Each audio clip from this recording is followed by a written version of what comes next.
Avis vascular centre మన దేశంలోనే the best varicose vein hospital.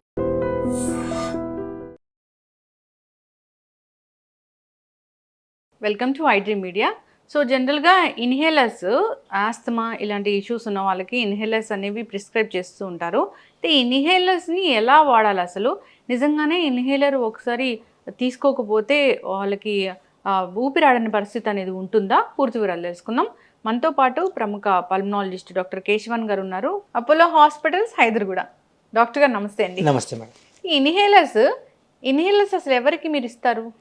నార్మల్గా అయితే those with underlying lung conditions, asthma, COPD and allergies, these are the patients that we recommend inhalers madam. Inhaler అనగానే అందరూ భయపడిపోతారు, ఎందుకంటే steroid ఉంటుంది, life long వాడాలి అని. అవునా డాక్టర్ గారు? అట్లేం లేదండి. In any case compare to the oral steroids, majority of inhalers have steroids అండి, but they are in a very small dose. So what happens, the beneficial effects are more than the harmful effects. So dan gurinchi there is no need to be worried. And again, in all these patients, it all depends on the requirement. And normally we follow a stepwise protocol in treatment of asthma and COPD patients.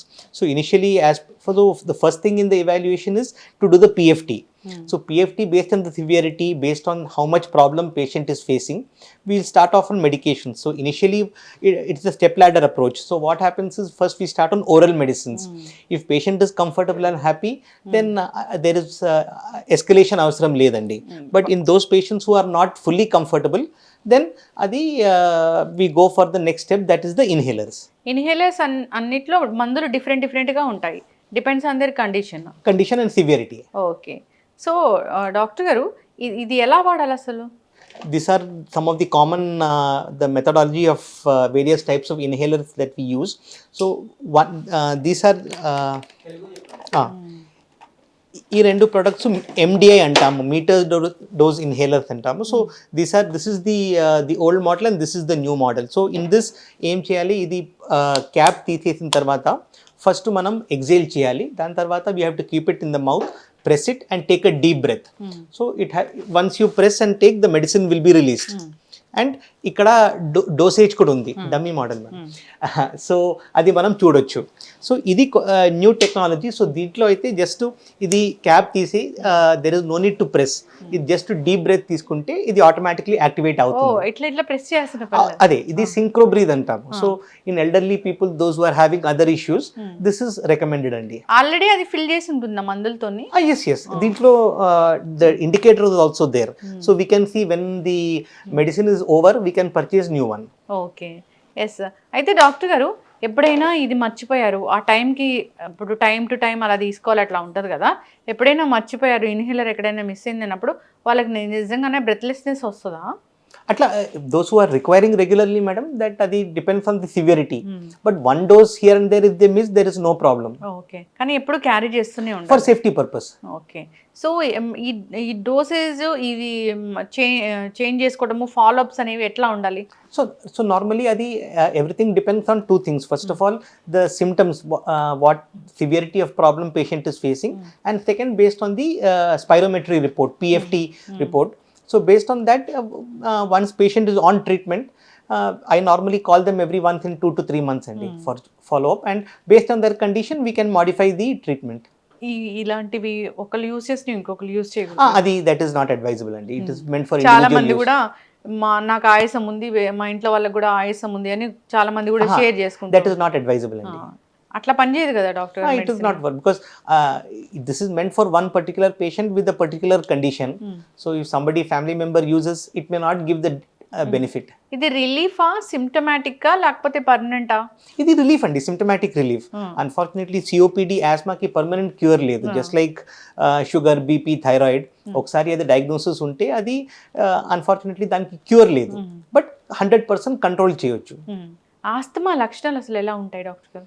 Asma లక్షణాలు ఆయాసము, దగ్గు, wheezing, and especially during the winter season, and those are the common symptoms అండి. And generally మనం ఏం notice చేస్తామో, osmotic patient అంటే ఫ్యామిలీలో ఎవరికైనా పేరెంట్స్, లేకపోతే సిబ్లింగ్స్, గ్రాండ్ పేరెంట్స్ ఎవరికైనా అలర్జిక్ టెండెన్సీ ఉంటుంది.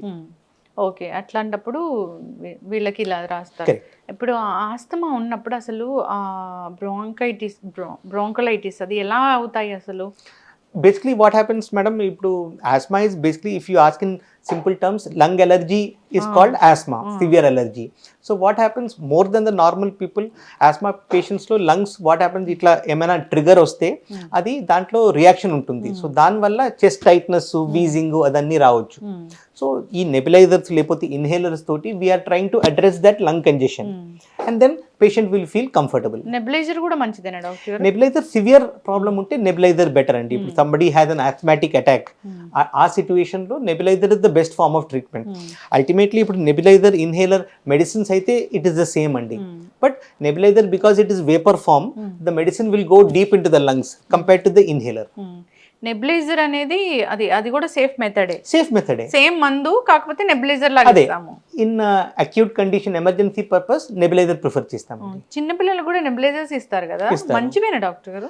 Again that has to be done under supervision అండి. It is better not to initiate any treatment without medical guidance. Steam కి నెబులైజర్ కి తేడా అంటే? స్టీమ్ అంటే జస్ట్ మామూలు హాట్ వాటర్ తోటి ఆవిరి తీసుకోవడం. నెబులైజర్ అంటే దాంట్లో మెడిసిన్ వస్తుందండి, ఆ మెడిసిన్ పెట్టి అది ఒక 5-10 minutes అట్లా మాస్ పెట్టుకొని అది తీసుకోవాలండి. ఎస్, చక్కగా చెప్పారు డాక్టర్ గారు. ఈ ఆస్తమా లాంటివి అసలు రాకుండా మనం ప్రివెంట్ చేసుకోవచ్చా? లేదండి, ఎలర్జిక్ ఇన్ఫెక్షన్ కాబట్టి it is an allergy, so we can take precautions because any allergy more important than treatment is prevention.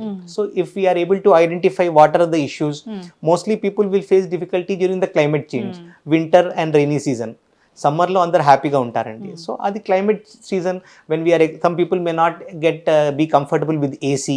So all those small lifestyle modifications, diet we should avoid excessively spicy oily food. So and chilled items we should avoid. So atlanti simple precautions that can be comfortable. Asthma root cause తెలుసుకుంటే దాన్ని avoid చేస్తే asthma తగ్గిపోతుందా?